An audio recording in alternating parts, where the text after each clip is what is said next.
Today we're going to tell you 7 reasons why you shouldn't go on a cruise ship.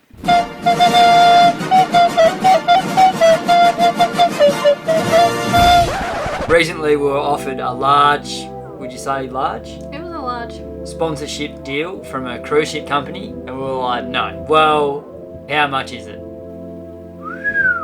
And then we decided that that's pretty much the opposite of what we're trying to do. Then we had a bit of a think about it and we thought, well, because we're virtually 100% supported by crowdfunding, we are in a very fortunate position where we can turn down offers like this and make a video like this instead. So here's 7 reasons Be a little why bit of a smart ass. not to go on a cruise ship.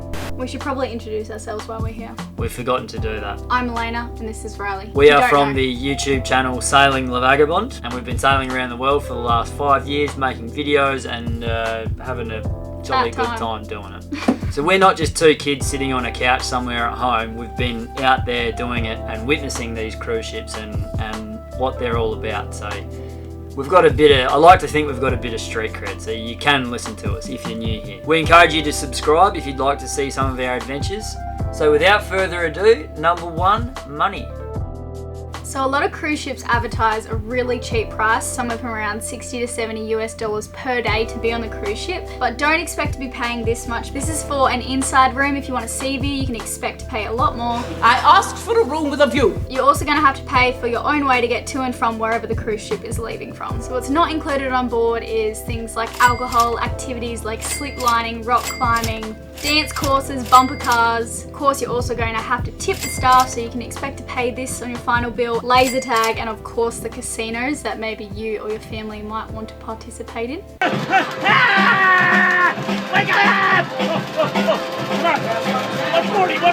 So because the destinations are planned out, you will have to book activities on the cruise ship. Unless you want to jump off the ship and just walk around, you can expect to also pay more for sightseeing. Number 2, huge crowds.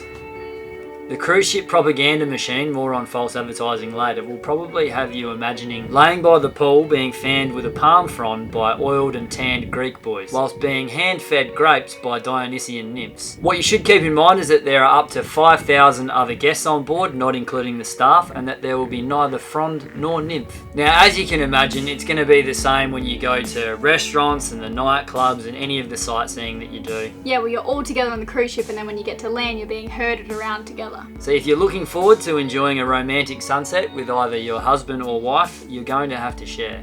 No, Mom's boy. Okay, you need to share. Sharing is caring. But I don't care. Number 3, you're not even really traveling. So even though you might be able to return home and say that you've traveled to 5 different countries on your trip, I really think that to travel, it means to experience the culture, to see how the locals live, to taste the local food, and to really get lost in a place. You have to spend some time there. So by seeing a part of the world by cruise ship, you usually don't get enough time in each port. And because the activities are pre-booked, you don't really get a good representation of what actually goes on in this particular country. I don't think anyone has ever summed it up better than my all-time favourite, David Foster Wallace, so here's an audio snippet from him. This doesn't exactly sound like a fun experience, was it? It was an experience where you were so relentlessly bombarded by the attentions of people whose high-paid job was to make sure you were having fun, that to say whether it was fun or not, it ends up becoming meaningless. It was fun with a capital F in ITAL with quotes around it, and it was kind of crazy making. Reason 4, false advertising.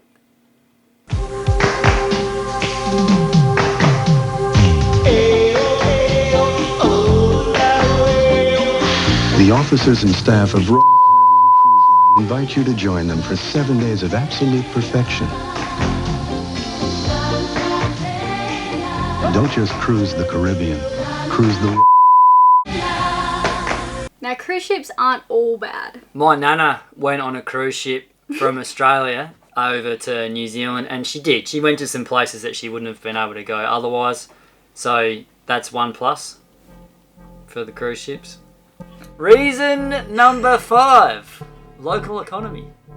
You would be forgiven for thinking that you would be probably doing the local economy a favour by travelling to the various places via cruise ship. In actual fact, what is happening is you pre-book your activities whilst you're on the cruise ship, and because they're masters of maximising profit, the majority or any of the profits will go to partnered agencies rather than the locals themselves. Just on that as well, in a similar vein to that, a lot of cruise ships will be operating under a different flag. What this means is that a lot of the crew that are working in hidden places like, say, the engine room are going to be wildly underpaid international workers, for example, Filipinos. 5.1. I'm going to sneak in here, Elena. Thought you'd sneak that little one in? Bit of a surprise. They're annoying. Go on. For starters, I've nearly been run over by one once, so that's a little bit annoying. But also, we'll be in an anchorage like this, and there'll be maybe one or two other boats around, and then in rolls a gigantic cruise ship and offloads 5,000 passengers, and they all go to a once secluded beach. So people And it shouldn't turns go on in- cruise ships because they're annoying. For me. Please spare a thought for Riley. Yeah. Take that into consideration, please, people. Reason number 6, the environment. Surprise, surprise, cruise ships are bad for the environment. Cruise ships use heavy oils. They use about 150 tonnes per 24 hours at sea. The exhaust pollution from one cruise ship alone is the equivalent of thousands and thousands of cars. There are no fine particle filter systems on cruise ships to help reduce fine particle waste output. These filter systems are standard in the automobile industry. For financial gain, cruise ships run their engines even when they're docked. They're simply too massive to even plug into the power grid of a city. Not only is the average cruise ship creating 50 tonnes of garbage and solid waste per week, but there has been countless cases of them illegally dumping their rubbish overboard. Which is interesting, because if you do just think about that for a second, so you're on the ship and you're going, hey captain, there's a lot of rubbish building up here. Which is slowing down the ship, costing us more money for fuel. Yep, what can we do about it? We get a compactor to pat it down a bit, make it a bit smaller. Could we think of some ideas to make less rubbish on board? Not too hard. No, we'll throw it over the side. So evidence of something like this happening in 2013, you guys can actually Google this, but a certain cruise ship line, The old magic pipe. which I won't mention, but I'm sure if you type into Google magic pipe cruise ship fine, they will find $40 million. So there's a bilge at the bottom of all ships filled with heavy metals and toxic waste, and this particular ship had a magic pipe installed where they were just dumping out any waste into the ocean. Pump it overboard. Our cruise is ejecting waste into the ocean.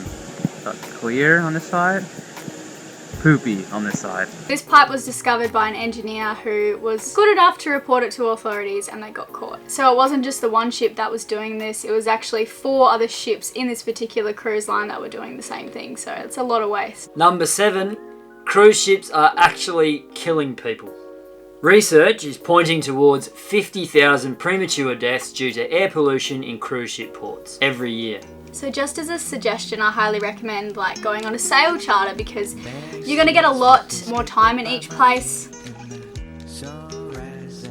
Even hiring a car in a foreign country and just getting completely lost, I would say you're going to have a lot more of a genuine experience. Yeah, that's good. Thanks for watching. Please give the video a like if you agree, and subscribe. And if you don't, let us know in the comment section below. Or if you do, and let's continue this conversation. I'd really like to continue talking about this conversation later. Yeah, there's a lot we could expand on this video, a lot more, but we won't. Yeah. Alright. It's hot, so we should probably scoot. We're gonna go I don't for know a if you saw swim. me. We're gonna go for a swim. Bye! There, it's hot. Alright, Oh, stinks. what does? I don't know, my shirt. You wouldn't be let on a cruise ship like that. No, I wouldn't.